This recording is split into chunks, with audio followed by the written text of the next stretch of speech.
Corona চিকিৎসায় বড় সফলতার দাবি মার্কিন কোম্পানি ফাইজারের। প্রায় 90% কার্যকর ট্যাবলেটের ক্লিনিক্যাল ট্রায়াল সম্পন্ন।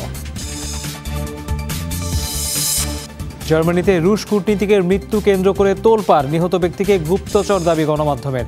তদন্তের ঘোষণা বার্লিনের। সিয়েরা লিওনে জ্বালানি তেলের ট্যাঙ্কার বিস্ফোরণে কমপক্ষে 91 জনের প্রাণহানি। যুক্তরাষ্ট্রে কনসার্টে পদদলিত হয়ে 8 জনের মৃত্যু।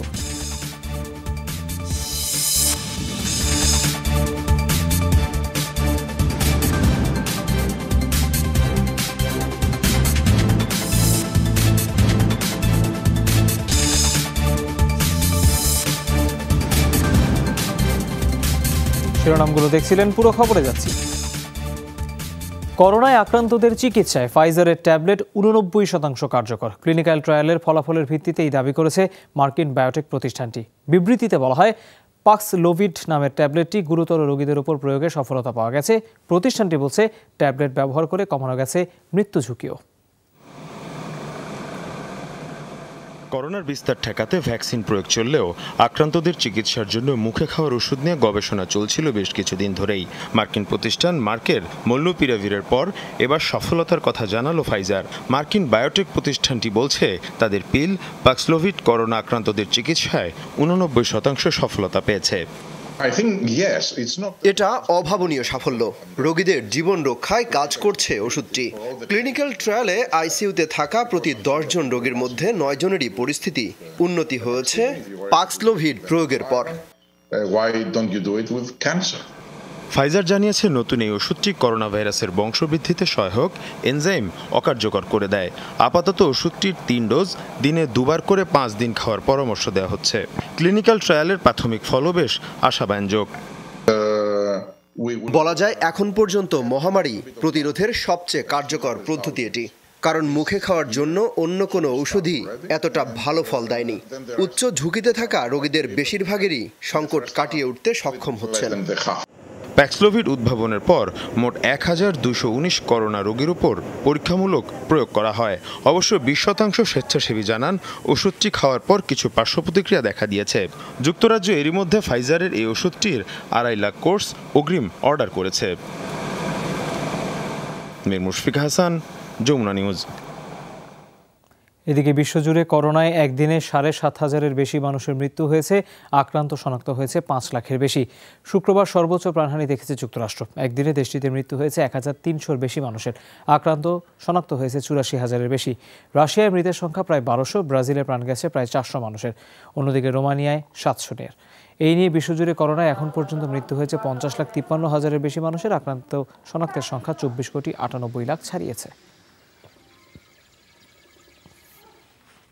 এদিকে ভারতে বাড়তে শুরু করেছে করোনা সংক্রমণ ও মৃতের সংখ্যা। বিশেষ করে কেরালা রাজ্যে গেল 24 ঘন্টায় দেশটিতে করোনায় প্রাণ হারিয়েছে 392 জন।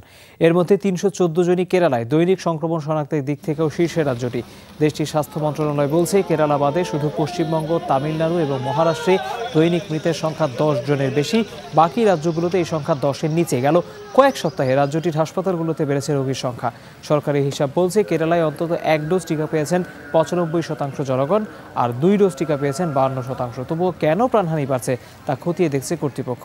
গোটা ভারত জুড়ে করোনা আক্রান্ত হয়ে মারা গেছেন 4,60,000-এর বেশি মানুষ।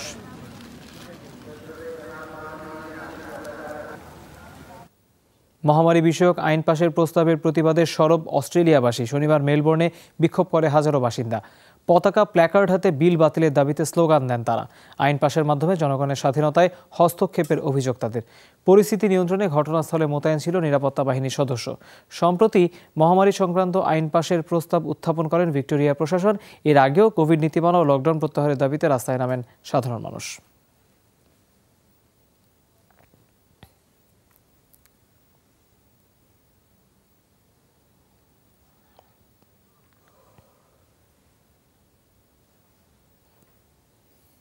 জার্মানিতে রাশিয়ান দূতাবাসের সামনে থেকে এক রুশ কূটনীতিকের মরদেহ উদ্ধার নিয়ে তোলপাড় চলছে।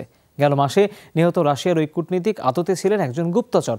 জার্মান গণমাধ্যম দের স্পিগেলের এক প্রতিবেদনে এমন দাবি করা হয়েছে, যা এতদিন গোপন রাখা হয়েছিল। শুরুতে দুর্ঘটনার কথা বলা হলেও এখন উঠেছে পরিকল্পিত হত্যার অভিযোগ। নতুন করে বিষয়টি তদন্তের কথা জানিয়েছে জার্মান সরকার, তবে এ নিয়ে কোনো মন্তব্য করেনি মস্কো। বার্লিনে অবস্থিত রাশিয়ার এই দূতাবাসের সামনে থেকেই গেল মাসে উদ্ধার করা হয় রুশ এক কূটনীতিকের মরদেহ। সেই সময় বলা হয় দূতাবাসের একটি ভবন থেকে পড়ে মৃত্যু হয়েছে ওই কর্মকর্তার। দুর্ঘটনা বলে ময়নাতদন্ত পর্যন্ত করতে দেয়া হয়নি সেই সময়। এই ঘটনার 2 সপ্তাহের বেশি সময় পর নতুন করে শুরু হয়েছে তোলপাড়। জার্মানির ম্যাগাজিন দ্য স্পিগেল এক প্রতিবেদনে দাবি করে নিহত ওই কূটনীতিক রুশ গোয়েন্দা সংস্থার একজন গোপন এজেন্ট ছিলেন। রাজনৈতিক কারণে পরিকল্পিত হত্যাকাণ্ড হতে পারে বলেও প্রশ্ন তোলে অনুসন্ধানী ওয়েবসাইট বেলিংক্যাট। আমরা খোঁজ নিয়ে জানতে পেরেছি এই কূটনীতিক ছিলেন সেকেন্ড সেক্রেটারি। তিনি ভিয়েনা সহ বিভিন্ন দেশে দায়িত্ব পালন করেছেন। তার বাবাও ছিলেন এফএসবির শীর্ষ কর্মকর্তা। রাশিয়ার বিরোধী নেতা নাভালনির উপর বিষ প্রয়োগে যার সম্পৃক্ততার কথাও শোনা যায়। এখন পর্যন্ত এটিকে রাজনৈতিক হত্যাকাণ্ড বলে সন্দেহ করা হচ্ছে। এ ঘটনায় জার্মান পররাষ্ট্র মন্ত্রণালয়ের মুখপাত্র জানান তাদের সরকার বিষয়টি গুরুত্বের সাথে তদন্ত করছে। তবে গোপনীয়তা রক্ষায় এখনই বিস্তারিত তথ্য গণমাধ্যমকে জানাতে চায় না দেশটি। এই ঘটনাকে গুরুত্বের সাথে দেখছে জার্মানি, তবে গোপনীয়তা রক্ষার ও তদন্তের স্বার্থে এখনই আমাদের পক্ষ থেকে বিস্তারিত কিছু জানানো সম্ভব হচ্ছে না। রাশিয়ার উপরও নির্ভর করছে তদন্তের অগ্রগতির বিষয়টি। তবে এটিকে দুর্ঘটনা বলা হলেও হত্যাকাণ্ডের বিষয়টিও খতিয়ে দেখা হবে। 19 অক্টোবর জার্মানিতে রুশ দূতাবাসের সামনের সড়ক থেকে উদ্ধার করা হয় মরদেহটি। তবে এখন পর্যন্ত ওই কূটনীতিকের কোনো ছবি বা নাম পরিচয় প্রকাশ করা হয়নি। অমিত হাসান রবিন, যমুনা নিউজ। পশ্চিম তীরে 13 বছর বয়সী এক ফিলিস্তিনি কিশোরকে গুলি করে হত্যা করেছে ইসরায়েলি সেনাবাহিনী। অবৈধ বসতি স্থাপনের বিরুদ্ধে শুক্রবার বিক্ষোভের সময় ফিলিস্তিনিদের লক্ষ্য করে গুলি চালানো হয়। এ সময় আহত হয় আরও 6 জন। ফিলিস্তিনি কর্তৃপক্ষ জানায় গুলিবিদ্ধদের হাসপাতালে নেওয়ার সময় মোহাম্মদ দাদাস নামের এই কিশোরের মৃত্যু হয়। সম্প্রতি ফিলিস্তিনের পশ্চিম তীরে নতুন করে আরও 1300 বসতি নির্মাণের উদ্যোগ নিয়েছে ইসরায়েল। সেখান থেকে উচ্ছেদ করা হয়েছে ফিলিস্তিনিদের। তারই প্রতিবাদে বিভিন্ন স্থানে বিক্ষোভ সমাবেশ করছেন ফিলিস্তিনিরা।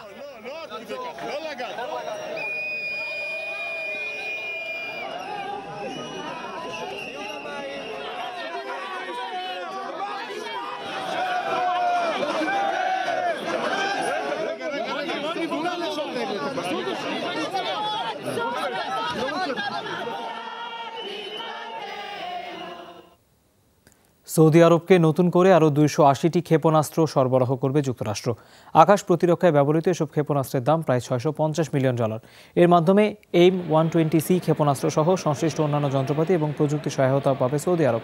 পেন্টাগন জানিয়েছে এরই মধ্যে বিষয়টি অনুমোদন দিয়েছে কংগ্রেস। ফলে উপসাগরীয় নীতির আওতায় এটি হতে চলেছে বাইডেন প্রশাসনের সৌদি আরবের প্রথম অস্ত্র বিক্রি। জো বাইডেন যুক্তরাষ্ট্রের প্রেসিডেন্টের দায়িত্ব নেওয়ার পর সৌদি আরবকে সতর্কতার সাথে সমর্থনের নীতি নেন। মার্কিন পররাষ্ট্র দপ্তর জানায় গত বছর সৌদি আরবে আন্তঃসীমান্ত হামলা বাড়ায় তাদের কাছে আকাশ থেকে আকাশে নিক্ষেপণযোগ্য এই ক্ষেপণাস্ত্র বিক্রি করা হচ্ছে।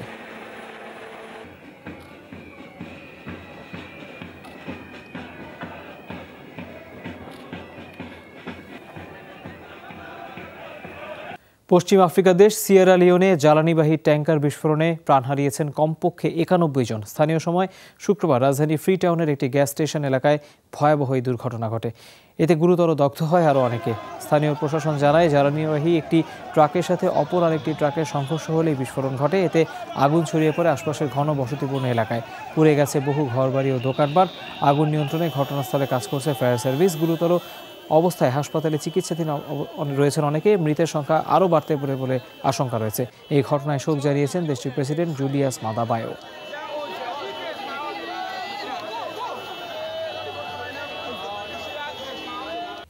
যুক্তরাষ্ট্রের টেক্সাসে একটি গানের কনসার্টে পদদলিত হয়ে কমপক্ষে 8 জনের মৃত্যু হয়েছে। স্থানীয় সময় শুক্রবার রাতের এই দুর্ঘটনায় আহত হয় আরও 3 শতাধিক মানুষ। প্রশাসন জানায় হিউস্টন শহরে 2 দিনব্যাপী এই গানের উৎসবে প্রথম দিনে স্টেজে ওঠেন জনপ্রিয় সঙ্গীতশিল্পী ট্রাভিস স্কট। তাকে কাছ থেকে দেখার জন্য মঞ্চের সামনে ছুটে আসতে থাকেন দর্শকরা। এতেই পদদলিত হয়ে হতাহতের ঘটনা ঘটে। এ সময় বাধ্য হয়ে গান বন্ধ করে দেওয়া হয়। পরে দর্শকদের নিয়ন্ত্রণ করতে নিরাপত্তা বাহিনীর সহায়তা চান স্কট। এই ঘটনায় দুঃখ প্রকাশ করেছেন আয়োজক কমিটি সহ স্থানীয় মেয়র ও রাজনৈতিক জনপ্রতিনিধিরা। তারা বলছেন আনন্দের মুহূর্তে এমন দুর্ঘটনা সবার জন্যই অপ্রত্যাশিত।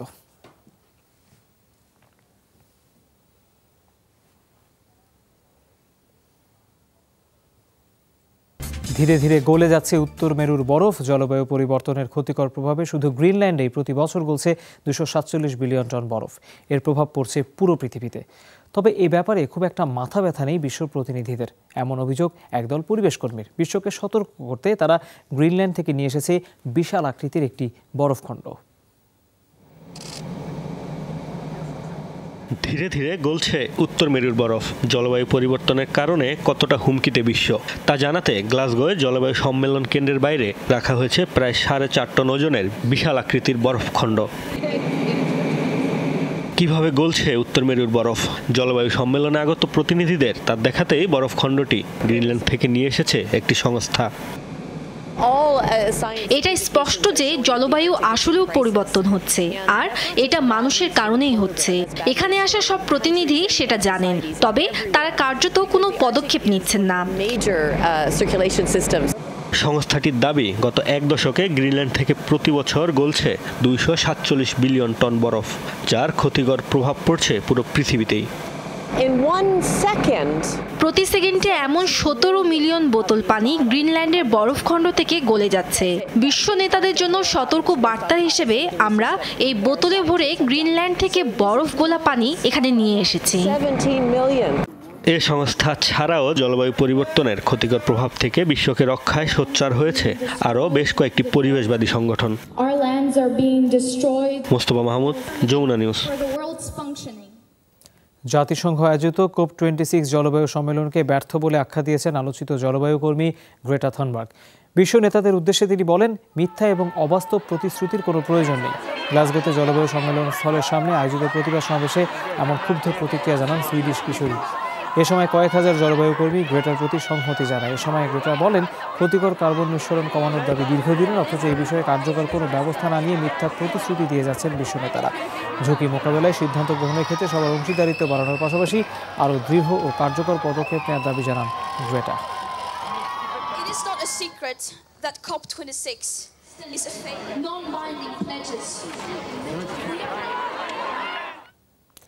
তাইওয়ানের স্বাধীনতায় সমর্থনকারীদের আইনের আওতায় আনার ঘোষণা দিয়েছে চীন। শুক্রবার দেশটির তাইওয়ান বিষয়ক দপ্তরের মুখপাত্র এই হুঁশিয়ারি দেন। এই অপরাধের দায়ে সমর্থকদের আজীবন বয়ে বেড়াতে হবে বলে জানান তিনি। বিবৃতিতে বলা হয়, তাইওয়ানের স্বাধীনতা চায় এমন ব্যক্তিদের তালিকা তৈরি করবে কর্তৃপক্ষ। চীনের মূল ভূখণ্ডে তাদের প্রবেশ করতে দেওয়া হবে না, এমনকি হংকং ও ম্যাকাওয়ের প্রবেশ ক্ষেত্রেও বাধা থাকবে। কালো তালিকাভুক্তদের মিলবে না কোনো আর্থিক সুবিধাও। 40 বছরের মধ্যে বেইজিং এবং তাইপেইয়ের মধ্যে উত্তেজনা সম্প্রতি চরমে পৌঁছেছে।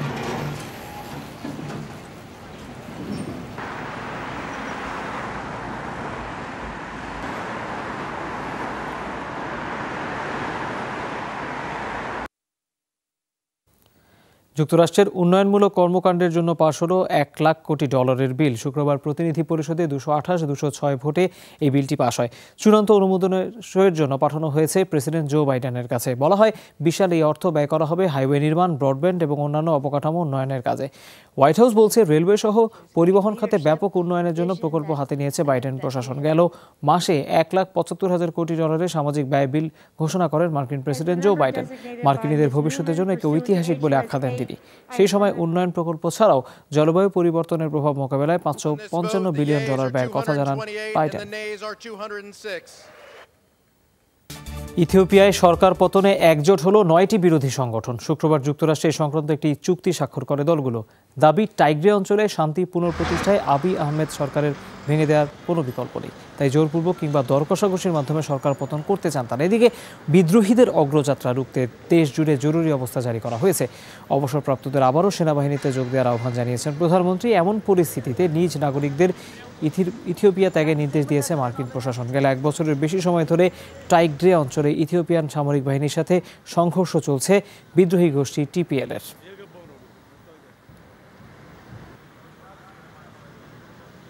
স্পেসএক্স ক্যাপসুলের টয়লেট ভেঙে মহাকাশে বিপাকে 4 নভোচারী। শনিবার এই তথ্য জানিয়েছে মার্কিন মহাকাশ গবেষণা সংস্থা নাসা। বলা হচ্ছে, আরও অন্তত 20 ঘন্টা টয়লেট ছাড়াই কাটাতে হবে তাদেরকে। দীর্ঘ এই সময় ডায়াপার পরে থাকতে হবে নভোচারীদের। নাসা বলছে, গেল 6 মাস ধরে মহাকাশে অবস্থান করছেন 4 মহাকাশচারী। সপ্তাহখানেক আগেই পৃথিবীতে তাদের ফেরার কথা ছিল। আবহাওয়াজনিত কারণে সেই কার্যক্রম বিলম্বিত হয়। তবে যত দ্রুত সম্ভব রকেট পাঠাতে চায় SpaceX. 161 and orbiting the Earth 15 times a day, and there will be more. Early next year, businessmen paying $55 million each will fly to the space station, accompanied by NASA astronauts. Shortly after this. নিজ বাড়িতে ইচ্ছাকৃত মশা উৎপাদন শুনতে অবাক লাগলেও স্বেচ্ছায় এই কাজ করছেন ইন্দোনেশিয়ার জোগাকর্তা শহরের বাসিন্দারা। মূলত এডিস মশার বিস্তার রোধে উলবাচিয়া ব্যাকটেরিয়াবাহী এক প্রকার মশা উৎপাদন করছেন তারা। প্রাথমিক গবেষণায় সফলতা মেলার পর ওয়ার্ল্ড মসকিউটো প্রোগ্রামের তত্ত্বাবধানে এই কার্যক্রম চলছে। পানিতে ভাসছে লার্ভা, কয়েকদিনের মধ্যেই পাবে পূর্ণাঙ্গ মশার রূপ। ইন্দোনেশিয়ার জোগাকর্তা শহরের অনেক বাড়িতেই রীতিমতো আয়োজন করে চলছে মশা উৎপাদনের তোড়জোড়। বিষয়টা অনেকটা বিষে বিষক্ষয়ের মতোই। মূলত উলবাচিয়া ব্যাকটেরিয়াবাহী এক প্রকার ভালো মশার উৎপাদন করছেন গবেষকরা। লক্ষ্য এই মশার বিস্তারের মাধ্যমে ডেঙ্গু জীবাণুবাহী এডিস মশার ভয়াবহতা কমানো। আমরা মূলত ভালো মশার বংশবৃদ্ধি করাই। এমন মশার সাথে এডিসের মিলনে নতুন যে মশার জন্ম হবে তাতে জীবাণু থাকবে না। যদিও মশার সংখ্যা বাড়বে, কিন্তু সেগুলোর কামড়ে মানুষের ক্ষতি হবে না। মশার মাধ্যমেই ডেঙ্গু প্রতিরোধের এ প্রকল্পটি চালাচ্ছে ওয়ার্ল্ড মসকুইটো প্রোগ্রাম। স্বেচ্ছাসেবী হিসেবে যাতে যুক্ত হয়েছেন জোগাকর্তা শহরের বাসিন্দারা। আমার 3 সন্তানই ডেঙ্গু আক্রান্ত হয়েছিল, তাদের হাসপাতালে পর্যন্ত ভর্তি করতে হয়েছিল। এরপর থেকে সবসময় মনে হতো গ্রামটিকে কিভাবে পরিচ্ছন্ন ও ডেঙ্গু মুক্ত রাখা যায়। 2017 সাল থেকে অস্ট্রেলিয়ার মোনাশ বিশ্ববিদ্যালয় ও ইন্দোনেশিয়ার গাজ্জা মাদা বিশ্ববিদ্যালয় ডেঙ্গু প্রতিরোধের যৌথ গবেষণা শুরু করে। ইন্দোনেশিয়ায় ডেঙ্গুর প্রকোপ বেশি এমন এলাকাগুলোতে পরীক্ষামূলকভাবে চালানো হচ্ছে প্রকল্পটি।